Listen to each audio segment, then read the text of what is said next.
আমরা চলে এলাম ঢাকা মিরপুর চিড়িয়াখানাতে রেদওয়ানকে পশু পাখির সঙ্গে পরিচয় করানোর জন্য। পশু পাখি সম্পর্কে সে হয়তো কিছুটা অবগত, কিন্তু একদম জীবন্ত জীবজন্তু দেখা এগুলোর সঙ্গে আজকে ফার্স্ট সে ইন্ট্রোডিউস হবে। তো আমরা চলে যাচ্ছি চিড়িয়াখানার একদম ইন্টেরিয়র সবখানে। চলো।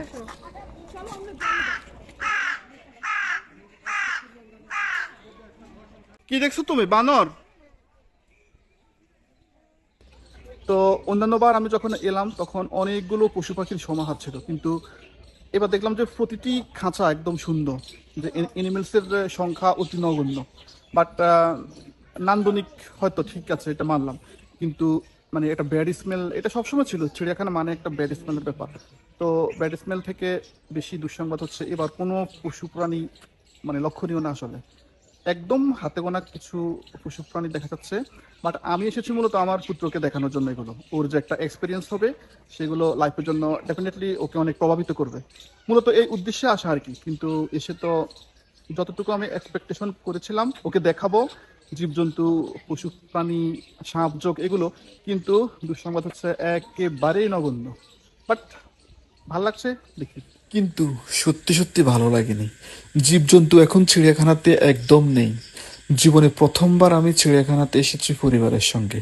বহু বছর আগের স্মৃতি যদিও, কিন্তু এখনো চোখ বন্ধ করলে স্পষ্ট দেখতে পাই আমার বাবার হাত ধরে খাঁচার সামনে ভীরু ভীরু পায়ে হাঁটা। বাঘ, হাতি, সিংহ, ঘোড়া দেখে ভীত সন্ত্রস্ত ছিলাম চূড়ান্ত লেভেলে।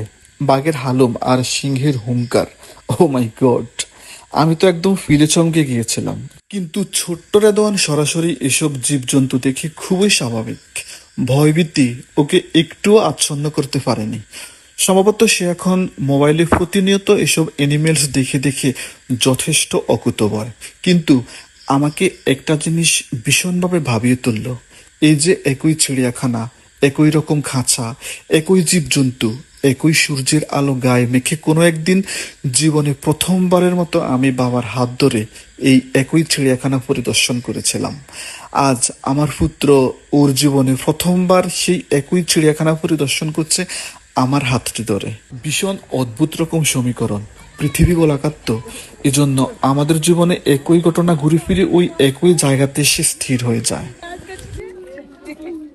দেখছো কোনটা দেখছো?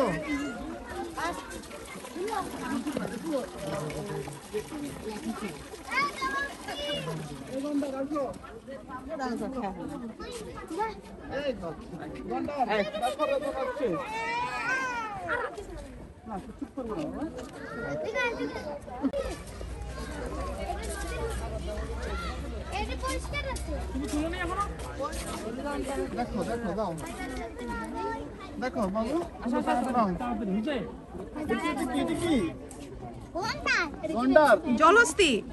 না, জলহস্তি, এটা জলহস্তি।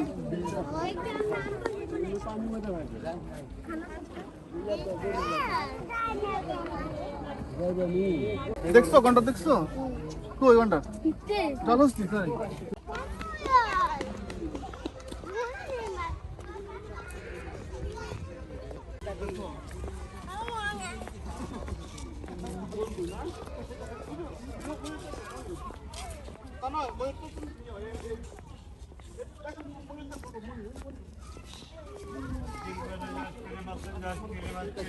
গল্পে বড় হয়েছে তোর পেয়ারা আছে।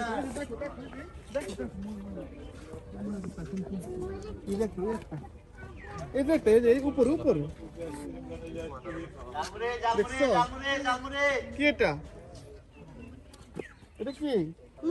ময়ূর। বলো তুমি আসো। ওই যে নিচে কতগুলো হাতে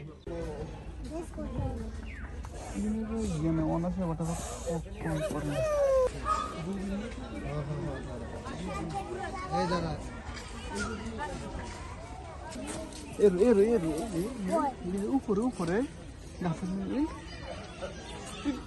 টিনের উপরে উপরে উপরে উপরে টিনের উপরে এর ময়ূর কই বসে গেছে? দেখছে বসে। দাদা তোমার কাছে ভাল লাগে এগুলা? ভাল লাগে? ভয় লাগে না? তুমি কি কি দেখছো? না কি কি দেখছো তুমি? বাঘ? বাঘ, হাতি। হ্যাঁ, আর কি দেখছো? জলহস্তি বান্দর নাকে হাত দাও কেন? ময়ূর দেখছো? ময়ূর, জলহস্তি ময়ূর পাখি কুমির বলো দেখছে, কুমির।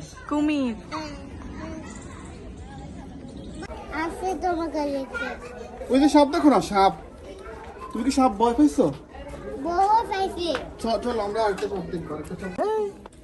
আমার জিব্বা কই জিব্বা কই দেখো তো। অর্ধ দিবস অতিবাহিত করে আমরা বাসায় ফিরে আসি। জানি না এই স্মৃতিগুলো রেদওয়ানের মনে থাকবে কিনা, কিন্তু আমার কাছে এই অভিজ্ঞতা খারাপ না। রেদওয়ান, রেদওয়ান, আমাদের সবগুলো জীবজন্তু দেখা শেষ। রেদওয়ান সবগুলো দেখছে, বাঘ, হাতি, সিংহ, বানর। আর কি দেখছো বলো? ভাল্লুক দেখছো? ভালো আর কি দেখছো? জলহস্তি। জলস্তি তোমার কি ভয় লাগছে? না ভয় লাগে নাই বাবা, তুমি তো অনেক সাহসী। তুমি দেখো পিছনে কি দেখো, ওই যে ওই দেখো, তাকাও হরিণ। এই যে এদিকে তাকো, ক্যামেরার দিকে তাকো, ক্যামেরা। ওই ওই যে দূরে হরিণ দেখছো?